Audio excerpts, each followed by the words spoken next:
हाय नमस्ते ड्रीमर्स। आज तारीख है 9 जुलाई 2020। चलिए देख लेते हैं आज में कौन कौन से आर्टिकल डिस्कस करने हैं।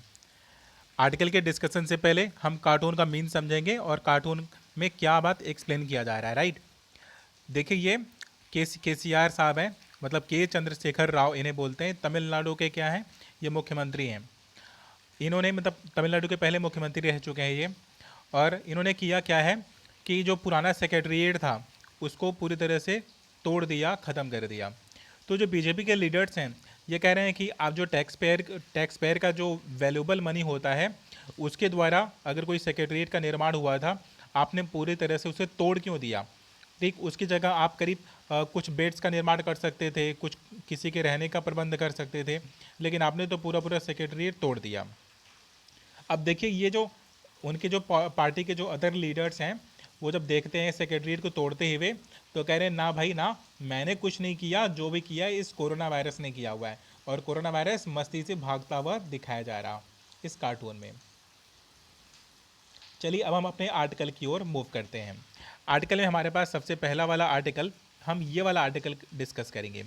इसमें सोशल कॉन्ट्रैक्टिंग की बात की जाएगी। एक टर्म है सोशल कॉन्ट्रैक्टिंग। देखिए, एक जो अथॉरिटेरियन जो रिजीम होता है, मीन एक अथॉरिटी हो गई और अथॉरिटी के साथ साथ मीन जिसके ऊपर वो रूल कर रहे होते हैं, तो इन दोनों के बीच में बॉन्डिंग को ही सोशल कॉन्ट्रैक्टिंग बोला जा रहा है। देखिए हमारे एंसेंटर्स, ह्यूमन जब से इवॉल्व होता है, राइट, तो उस समय के बाद से जब से सरप्लस जनरेट होना स्टार्ट होता है उसके बाद से सरप्लस पर जो जिसका ओन होता था, जो सरप्लस को ओन करता है वो सुपीरियर होता है, बाकी अदर इन्फीरियर होते हैं। फिर सरप्लस को मैनेज करने वाले हुए, फ्यूडल सोसाइटीज़ हुई। तो जैसे जैसे इस सरप्लस का मीन सरप्लस बढ़ता जाता है वैसे वैसे जो इनइक्वलिटी है सोसाइटी में वो बढ़ती जाती है। इसका मतलब ये हुआ कि हमारी प्रिमिटिव सोसाइटी से लेकर के अभी तक इनइक्वलिटी के बढ़ने का कारण हमेशा सरप्लस रहा है। ठीक है, एक बात। दूसरी बात कि हमेशा से ही कि लोगों को कि जो ह्यूमंस रहे हैं उन्हें सिक्योरिटी चाहिए रही है। तो चाहे वो एक किंगमैनशिप दे, या फिर एक होता है ना कि अथॉरिटेरियन रिजीम है, वहाँ एक राजा होता है और फिर एक प्रजा होती है, कुछ यही होता था पहले। तो राजा खुद को मीन भगवान का अग्रदूत बताता था कि वो क्या है कि भगवान का रिप्रेजेंटेटिव है।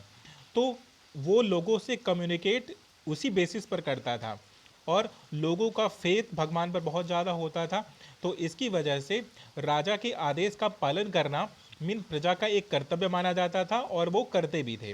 ठीक है, तो एक जो बॉन्डिंग हुआ करती थी उसमें एक सेक्रेटनेस इन्वॉल्व हुआ करता था, एक विश्वास, एक धर्म का एक भरोसा हुआ करता था राजा के प्रति अपनी प्रजा का। लेकिन जैसे जैसे वो रिजीम बदलता जाता है, आज की अगर सोसाइटी को देखें, आज का अगर मॉडर्न वर्ल्ड देखें, तो मॉडर्न वर्ल्ड में भी कुछ जगह पर अथॉरिटीज रूल करती है और कुछ जगह पर डेमोक्रेसी है। तो जहाँ पर डेमोक्रेसी है, कह रहे वहाँ पर इस प्रकार की सोशल कॉन्ट्रैक्टिंग को इम्प्लीमेंट तो नहीं किया जा सकता कि मीनो अब खुद को एक भगवान का रिप्रेजेंटेटिव तो नहीं बता सकते, क्योंकि वो लोगों के द्वारा चुने गए हैं और लोगों के बीच के पर्सन हैं। तो इसकी वजह से जो सोशल कॉन्ट्रैक्टिंग है कि मीन एक जो पर्सन रूल कर रहा है, जिसके पास अथॉरिटी है और जिसके ऊपर रूल कर रहा है, तो उन दोनों के बीच में बॉन्डिंग और उन दोनों के बीच का जो ट्रस्ट है, कह रहे वो उस लेवल का नहीं होता जिस लेवल का एक किंग और जो उसके प्रजा के बीच में होता है। ठीक, वन थिंग। अब यहाँ पर राइटर ये पूरा सिनेरियो बता ही क्यों रहे हैं, ये कह रहे हैं कि कोविड-19 के टाइम पीरियड में हमने ये देखा क्या है कि जहाँ जहाँ पे अथॉरिटेरियन रिजीम है, कह रहे कुछ जगह पर तो पेंडेमिक को बहुत अच्छे से डील किया गया है। कुछ छोटी कंट्रीज़ हैं, कह रहे उन्होंने बहुत अच्छे से डील किया हुआ है। लेकिन इसका मतलब ये नहीं हो, इसका मतलब ये तो बिल्कुल भी नहीं हुआ कि उन्होंने पैंडेमिक पर विजय प्राप्त कर ली है। कह रहे आपने अपनी बाउंड्री को सीज कर लिया और सीज करके बेसिकली कुछ वक्त के लिए आपने उनको रोक जरूर दिया है, लेकिन जो सोशल डिस्टेंसिंग का पालन करवाना हो गया और जो वेरियस टाइप के जो गाइडलाइन जो एक अथॉरिटी हो गई जो गवर्नमेंट इशू किया करती थी, उसका पालन पब्लिक किस प्रकार से करती है, उनके सिटीजन किस प्रकार से करते हैं, ये उन दोनों के बीच की सोशल कॉन्ट्रैक्टिंग पर डिपेंड करता है। राइटर ये यहाँ पर यही बात एक्सप्लेन कर रहे हैं। कह रहे हैं कि मैं यहाँ पर किसी को क्रिटिसाइज़ नहीं करना चाहता हूँ, कि कौन सी गवर्नमेंट ने कैसा किया, कौन अच्छा कर रहा है या कौन बुरा कर रहा है। कह रहे मैं बात वहाँ पर सिटीजन की फेथ की बात कर रहा हूँ कि एक लीडर जब कोई गाइडलाइन इशू करता है, जब कोई बात बोलता है, तो जो another member of that group हैं, कह रहे वो अपने लीडर की बात कितने अच्छे तरीके से सुनते हैं। कह रहे बात यहाँ पर इस बात की है, कह रहे हैं कि वेरियस स्टेट्स है, वेरियस कंट्रीज़ हैं जहाँ पर लीडर ने बोला तो है सोशल डिस्टेंसिंग का पालन करने के लिए, लेकिन लोगों ने पालन नहीं किया। कुछ ऐसे भी कंट्रीज़ हैं कह रहे जहाँ पर गवर्नमेंट ने तो कुछ नहीं किया, गवर्नमेंट ने तो सिर्फ इससे अवेयर रहने के लिए बोला, सिर्फ इसके बारे में सूचना दे दी, केवल इन्फॉर्मेशन दे दी, स्टिल लोग खुद उस सोशल डिस्टेंसिंग का पालन कर रहे हैं और पूरी तरह से प्रिकॉशन बरतते हुए नज़र हमें आते हैं। राइटर अब इंडिया के पर्सपेक्टिव में बात करेंगे, कहेंगे कि इंडिया में भी हुआ कुछ ऐसा ही कि सेंटर से तो गाइडलाइन आ गई, बट ये स्टेट लेवल पर उसे किस प्रकार से इम्प्लीमेंट करना है, स्टेट का सेंटर पर बिलीव और जो उसके बीच का जो कॉन्ट्रैक्ट है जिसे सोशल कॉन्ट्रैक्ट बोलते हैं, कह रहे हैं उसके ऊपर डिपेंड करता है कि कौन सा स्टेट कोविड-19 को ज़्यादा अच्छे से कर्टल कर पा रहा है। क्योंकि हमने ये देखा है कि कुछ स्टेट्स तो बहुत अच्छा कर रहे हैं और कुछ स्टेट बहुत ख़राब कर रहे हैं। तो राइटर इसी सोशल कॉन्ट्रैक्टिंग को ही पूरा कॉज बताते हैं और कहते हैं कि अपने लीडर पर फेथ होना ही कह रहे हैं इस प्रकार के पैंडेमिक के ड्यूरेशन में सबसे ज़्यादा इम्पॉर्टेंट है। हमारा ये वाला आर्टिकल डिस्कस हो गया। अब हम अपने नेक्स्ट वन आर्टिकल की ओर मूव करेंगे। देखिए ये वाला जो आर्टिकल है हमारा, यहाँ एक केस स्टडीज़ के फॉर्म में अपनी बातों को राइटर एक्सप्लेन करते हैं। हम अपने मेंस के आंसर राइटिंग में भी बिल्कुल इस तरह से अपना आंसर लिख सकते हैं। देखिए इसमें राइटर कहते क्या हैं, कहते क्या है कि सपोज़ करिए कि आप गाड़ी चला रहे हो, आप कार चला रहे हो और ट्रैफिक में अचानक से आपकी आँख ख़राब हो जाती है, आपको कुछ भी दिखाई नहीं देता है, ठीक है। कोई आपका प्रेडिक्स वाला मीन आपके पड़ोसी वाला, आपके जान पहचान वाला आपके पास आता है, आपकी मदद करता है, आपको आपके घर तक छोड़ता है, फिर वो आपकी कार को लेकर के चला जाता है। मतलब ये हुआ कि जब तक आप कार में थे तो आपके पास मोबिलिटी का चांस था कि आप कहीं और जा सकते थे, किसी और से मदद ले सकते थे या फिर कुछ भी और कर सकते थे। मीन आपके पास एक कार तो थी ही थी उस वक्त, राइट। लेकिन एक पर्सन आता है हेल्प करने के बहाने, मतलब बहाने क्या, मतलब वो हेल्प ही करता है आपकी, आपके घर तक वो आपको छोड़ देता है, फिर वो आपकी ही कार लेकर के चला जाता है। कहने का मीन ये है कि एक तरह से आप हेल्पलेस हो जाते हो अपने घर के पास। राइटर इसे कंपेयर कर रहे हैं क्वारंटाइन जोन से। कहते हैं क्या है कि ठीक है आप लोगों को क्वारंटाइन में तो रख रहे हो, कह रहे हैं कि डॉक्टर हो गया, नर्स हो गया, पुलिस हो गई, कह रहे हैं सब बड़ी तत्परता के साथ आपके पास आते हैं, आपका टेस्ट करते हैं, अगर आप कोरोना पॉजिटिव पाए जाते हो तो आपको क्वारंटाइन में रख दिया जाता है। लेकिन क्वारंटाइन में रखने के बाद ये सभी आपको अकेला छोड़ करके चले जाते हैं। आपके पास खाने के लिए है कि नहीं, आपकी हाइजीनिक कंडीशन अच्छी है कि नहीं, आपका लिविंग स्टैंडर्ड ठीक है कि नहीं, कह रहे हैं वो इस बात को बिल्कुल भी माइंड नहीं करते हैं। क्योंकि यूजुअली हमें जो पब्लिक प्लेसेस हमें देखने को मिलते हैं इंडिया में खासकर, तो वहाँ पर ये चीज़ें बड़ी कॉमन होती हैं कि वहाँ पर उतनी साफ़ सफाई तो नहीं होती, हाइजीनिक कंडीशन उतनी अच्छी तो नहीं होती। और क्वारंटाइन में लोगों को रखना कह रहे हैं उसी पब्लिक प्लेसेस पर, तो कह रहे हैं कि ये तो उनके साथ नाइंसाफ़ी हो गई, ये तो उनके फंडामेंटल राइट के एक्सपोजर का पूरी तरह से वायलेशन हो गया।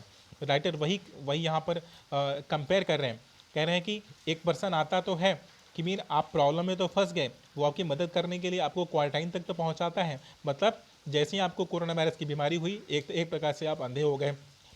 और आपका कोई पड़ोसी आता है, मीन डॉक्टर आपके पास आता है, पुलिस आपके पास आती है आपको आपकी मदद के लिए और आपको क्वारंटाइन जोन तक मतलब एक सेफली पोजीशन पर ले करके चली जाती है। फिर उसके बाद आपको हेल्पलेस छोड़ करके चली जाती है कि मीन उसके बाद आपके लिए पानी की कंडीशन कैसी है, खाने पीने की व्यवस्था कैसी है, हाइजीनिक कंडीशन कैसी है, कह रहे इस बात का कोई भी ख्याल नहीं रखा जाता है। अब देखिए लॉकडाउन तो दो तरीके से इशू हुआ था ना, तो लॉकडाउन में इंडिया दो पार्ट में डिवाइड हो जाता है।